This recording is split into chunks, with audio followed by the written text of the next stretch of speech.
The O'Reilly Factor is on tonight. Let me say that we need your help, number one, to hold us accountable. But Bernie Goldberg says Hillary Clinton has never been held accountable for anything.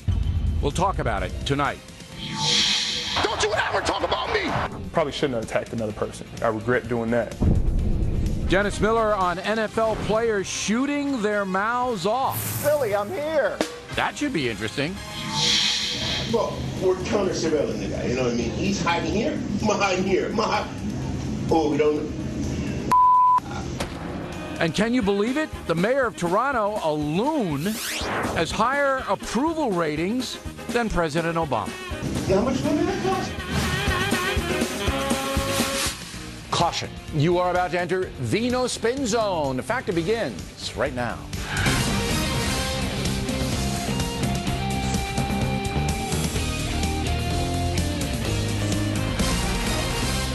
Hi, I'm Bill O'Reilly. Thanks for watching us tonight. Why many Americans cannot make much money. That is the subject of this evening's Talking Points memo.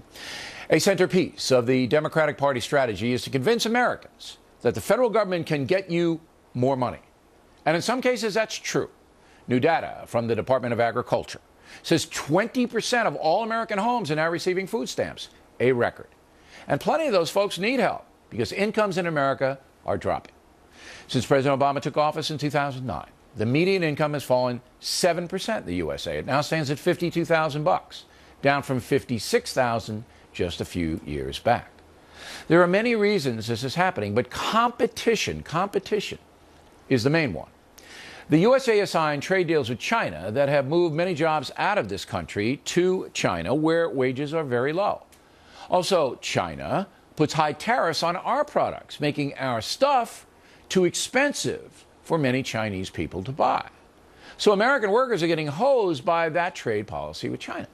On another front, Obamacare is making health insurance more expensive for many American workers. Thus, take-home pay drops. Also, taxes in general going up, especially fees. There are fees for everything, tolls, that kind of stuff. They are draining our wallets. In response to the pressure on income, Democrats promise entitlements. But of course, we the people must pay for them. I want every American to have good food, and I'm willing to pay my fair share to make that happen. But I make a lot of money. Most Americans do not. Yet they are also taxed to the hilt. So let's recap. Economic deals with foreign countries hurting American workers. The new national health care law draining money from the folks. And high taxation gutting take-home pay. That's why there is income inequality. Now, the solution to the problem is simple: more well-paying jobs. But the feds can't create those jobs. That must be done by the private sector. And private business must have incentives to hire. Obamacare discourages hiring in many places. And the high corporate tax rate in America means more money is kept overseas where it isn't taxed by huge companies. It's not being invested here. Investment means jobs. The nanny state economy, driven by far-left social justice people, wreaking havoc in the working class precincts. That's the truth. But the truth is complicated. And with people spending so much of their time surfing the net, texting, watching garbage TV, many don't understand economics. Thus, the false promise of income equality is seducing some voters. And that's the memo. Now for the top story tonight, reaction to the Democratic strategy of income inequality. And the former governor of Virginia, as well as his wife, charged with corruption. Joining us now from Cedar Rapids, Iowa, Carl Cameron, and from Washington, James Rosen. Both are Fox News correspondents. All right, Rosen, we'll begin with you. What's new in the Democratic income equality world? Well, Bill, your sketch just now of why income inequality exists didn't really take us to the fundamental point, which is that it exists as a function of the genius of the American enterprise. No sane American would want to live in a society where everyone has an identical income or the same height or face. That's not the United States of America. That would be the Twilight Zone. But in terms of the President of the United States making this a key push in the 6th year of his term for a midterm election cycle, Mr. Obama, it seems to me, assumes a certain risk that this portrait of the American economy won't be construed as a kind of self-indictment, and here's why. The greatest gains by the top 1% in this country, the greatest acceleration in their gains, occurred under President Obama's first term when he got that $830 billion stimulus package he asked for. Let me just give you one statistic. According to researchers at UC Berkeley, as liberal an academic institution as there is, between 2009 and 2012, the top 1% in this country captured 95% of the income gains that we saw in the first 3 years of the so-called recovery. You compare that with the economic expansion of the Clinton era, the 1990s.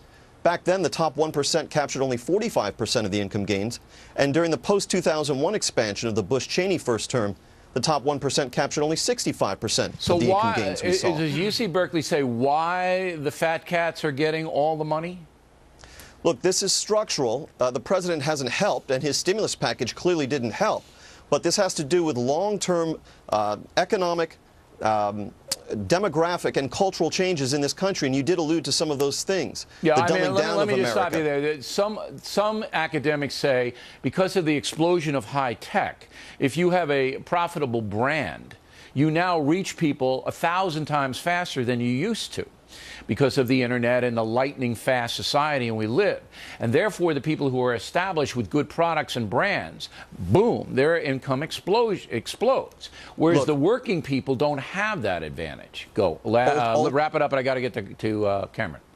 Ultimately, this comes down to education and whether or not our education system is producing students who are equipped for the new jobs of the 21st That's right. They century. got to have skills. They got to have high-tech skills. You got it. All right, Rosen, thank you. Now, Cameron, you're out in Iowa. Why are you out there?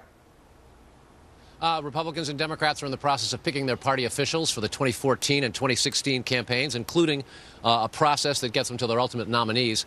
And there's an interesting battle on the Republican side where the party had been essentially taken over by a bunch of Ron Paul's former supporters, and they'd pretty much managed to take all of the important offices in the Central Committee for the state of Iowa's Republican Party. The mainstream is trying to push back against that and get things a little bit more steady for the 14 and 16 races. It's inside political stuff in Iowa. All right. Former Virginia Governor Bob McDonnell. Very serious charges leveled against him and his wife. They could both go to prison. Yeah. Tell us about what the government, the federal government, says they did. The Department of Justice has put forth 14 indictments against the former governor of Virginia, Bob McDonnell, and his wife. They face a potential 20 years in prison each. Wow. If they were convicted on all of these charges. This is a lengthy investigation that's been underway for some time, and it essentially revolves around allegations that Mr. McDonnell took a whole sort of gifts, money, jewelry, clothing, trips, and benefits from a longtime friend of his, Johnny Williams, who owned a company.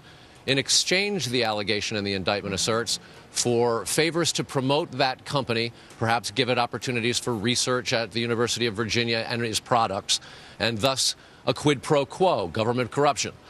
There are further allegations that when Mr. McDonnell was first confronted with this, he said that it wasn't so, but then began to give some of these gifts back and in some cases call them loans. And there are allegations that both he and his wife interfered, obstructed, or did things to impede the investigation of the federal government into this. It's very, very serious. Mr. McDonnell has denied all the charges publicly on a number of occasions.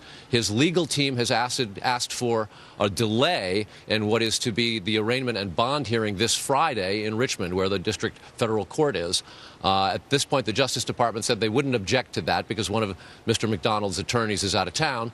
It hasn't been delayed formally at this point, but as soon as Friday, it is quite possible that the former governor of Virginia and his wife will walk into a federal court to be formally indicted and charged and arraigned on these 14 accusations of corruption. That's stunning. Real quick, though, part of the case is the feds are alleging that the McDonald's had a lot of credit card debt, and they had it. Do you know anything about that, or is that just specious? Essentially what they're arguing was, if this was on the up and up, why did so much of the money, some of these gifts, go through family members and not be documented in the regular way in which such things would be disclosed under the federal record? The other thing to point out here is Bob McDonnell is denying this very aggressively. He's a lawyer. He's the state's former attorney general.